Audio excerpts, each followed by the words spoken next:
Кыргызстандын мектептеринде окуу китептери жетишсиз экени жашыруун болбой калды. Өлкө боюнча 1 миллион окуучу бар болсо, алардын ар бирин окуу китептери менен камсыз кылуу үчүн 12 миллион китеп басып чыгаруу маселеси турат. Окуу китептеринин тартыштыгынан айрым мектептерде Өзбекстандын, Россиянын программасы менен түзүлгөн китептерди колдонушат. Жетишпеген сандагы китептерди басып чыгууга орто эсеп менен 600 миллион сом керек болот. Бирок бул багытта жылына 100 миллион сом акча бөлүнөт. Калган эл аралык донорлордон чогулган акчада өлкө мектептеринин таңсыктыгын жабууга жетпейт.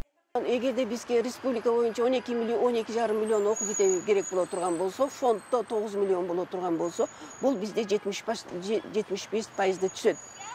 Ал эми жанагы биз айтып аткан кийинки жаңы алынган стандарттын окуу пландын негизинде бизде 2 миллион окуу китебибиз бар.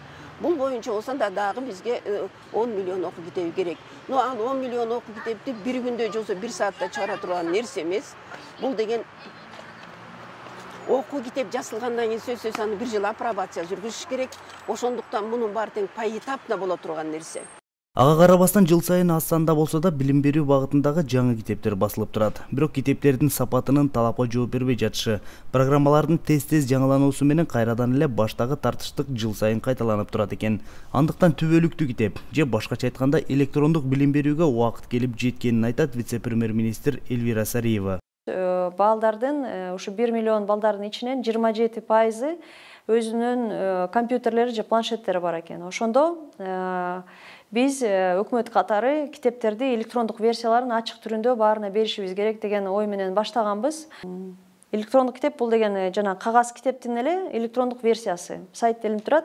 Ошондо интернет көпчүлүк айылдарда жок, балдарда компьютерлер жок деген көпчүлүк маалымат жүрүп атат азыр. Бирок бул жерде биз азыр биринчи кадам катары китептин баарын электрондук версиясын сайтка ачык түрүндө илсек, анда жанагы 27% бала өзлөрүнүн компьютери бар болгондон кийин алар ушу китептерди колдонсо, биринчиден, экинчиден кийин ошо саны мына башка өлкөлөрдүн статистикаларын карадык. Мына жакында бул жерде Казакстан, Монголия, Россияда азыр электрондук версияланы сайттарга илсек, 2 жылдан кийин бул 27% 2 эсе көбөйөт. Вице-премьер-министрдин бул демилгеси учурталабы дейт Сорос Кыргызстан фондунун маалымат эркиндиги программасынын менеджери Лира Самыкбаева.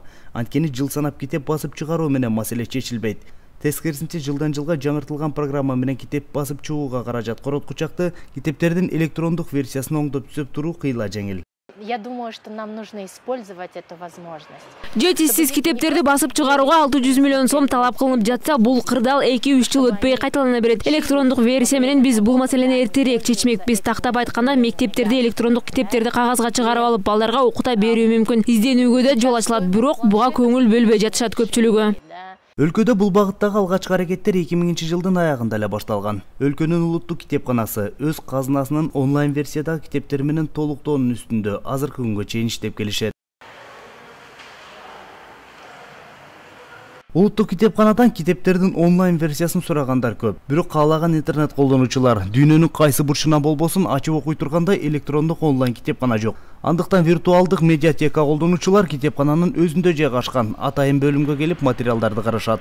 Выделено несколько таких направлений. Бул биринчиден улуттук баалуулуктарыбызды сактап калуу, маалыматтык ресурстарга жеткиликтүү жол ачуу жана аларды компьютерге киргизип, веб-контентти түзүү максатыбыз бар. Электрондук китептерди чогултуу, өз алдынча жазмаларды компьютерге киргизүү улуттук китепканада 2008 жылы эле башталган. Сейрек китептер биринчи улуттук басылмалар, авторефераттар, диссертациялар сканерден өткөрүлдү. Көптөгөн китептерди архив фондунан алып турабыз. Бүгүнкү күндө электрондук китептерди даярдоо өтө деле кыйын эмес.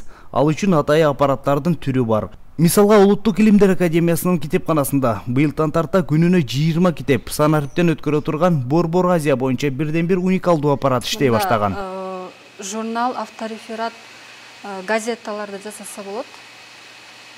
Биз көбүнчө журнал, авторефераттар жасайбыз.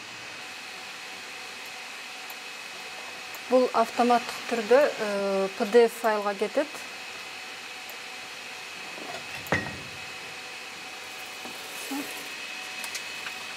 Бир саатта 220 страница болот. Бир күндө 1,5 страница, 1,5 страница. Бул кезге чейин Улуттук Илимдер Академиясынын виртуалдык илимий китепканасынын порталында 13 миллионго жакын илимий эмгектер бир гана англис тилинде болсо, учурда эми алардын тизмеси атамекендик илимпоз академиктердин илимий эмгектери, кол жазмалар, архивдери менен толуктала баштады.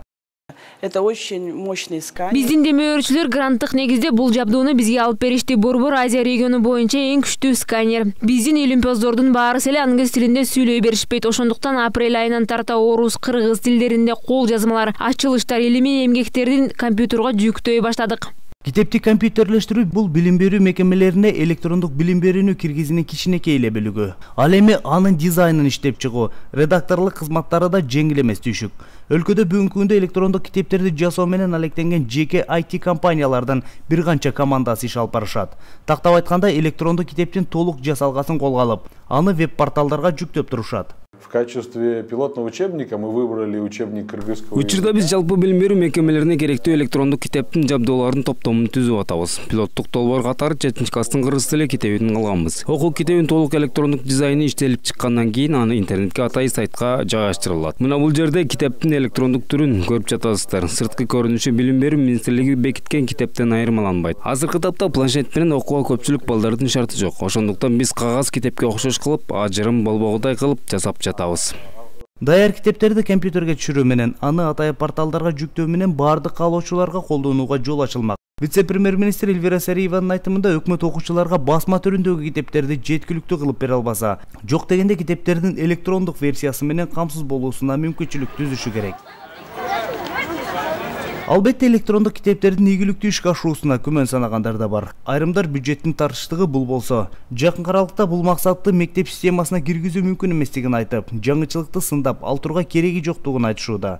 Бирок эң башкысы, мындай жаңычылыктын окуучуларга болгон пайдасы маанилүү. Анын үстүнө ата-эненин капчыгына да бир кыйла жеңилдик алып келет. Азыркы тапта ар бир мектеп окуучусу жылына 11-12 китеп ижарага алып, же сатып алып окууга тийиш. Китептерди компьютерлештирип, анын электрондук версиясы иштелип чыккандан кийин Кыргызстандын мектептери үчүн окуу программаларынын баары электрондук уячаларда болот. Аны бир канча жылга чейин көчүрүп алып, агадан иниге, эжеден сиңдиге өткөрүп колдоно берүүгө мүмкүн. Бирок азырынча ата-энелердин электрондук китеп боюнча пикирлери башка. Санариптик билим берүү менен көйгөйлүү маселелердин жаралышынан кооптонушат. Себеби балдар сабак окубастан компьютерлерде отурушуп, оюнга алаксышы мүмкүн деген жүйөлөрү бар. Бирок сөз болуп жаткан электрондук китептер компьютерден сырткары атайы каражаттарда болот. Техникалык жагынан бул жерде мына көпчүлүк ата-энелер мындай деп атат да, силер китептерди электрондук версияны киргизсеңер, балдар компьютер ойноп отуруп алышат дейт. Бизде компьютерде жөнүндө сөз чыкпай эле, бул жерде ридер жөнүндө, бул устройство бир $50, $60 болот. Ошондо дагы интернетте кереги жок, анткени бир жолу жылдын башында китептин баарын жүктөп алса, анда жылдын ичинде колдонсо болот. Эксперттер бул жаңычылыкта мамлекетте, ата-энелерде бир гана утуш табарын айтышат. Анткени бир жолу акча жумшоо менен көп жылдык окуу куралын сатып алып, ар түрдүү интерактивдик окууларды, кыймылдуу сүрөттөр менен окуучулардын аң сезимин арттырууга болот. Кыскасы, электрондук китеп пайдалуу, бир гана анын баасын да калкка жеткиликтүү кылуу керек. Для нашей страны самое актуальное. Биздин өлкөдө негизинен эле бул каражат тартыштыгынын маселеси. Анткени бизде ата-энелер бай эмес, мектептерде да мүмкүнчүлүк жок. Мектеп алдындагы фонддордо мектептерди оңдоого жана мугалимдердин айлык маянасына каражат жетпейт. Электрондук китептер акчанын үнөмдөөгө чоң мүмкүнчүлүк. Электрондук китептер жыл сайын китеп сатып алып отургучу арзанда болот. Анын үстүнө электрондук алып жүрүүчүлөргө караганда кагаз китептер кымбатка түшүп жатпайбы?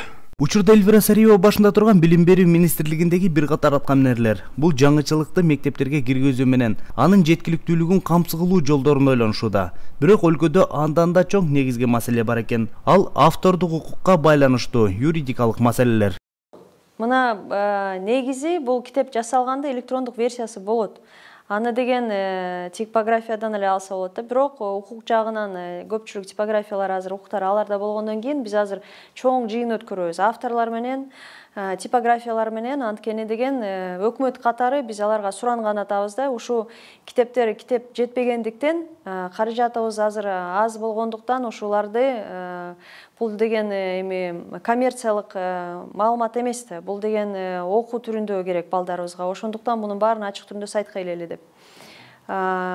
Эгерде жок десе, анда юристтер менен жумуштун баарын иштешип, жаңы кирген китептин баары электрондук версиялары сайтка илинет. Калган жогорку класстарга тиешелүү негизги сабактарга байланыштуу китептердин бардыгын басып чыккан басмаканаларга гана жайылтууга эрк берген жобо бар экен.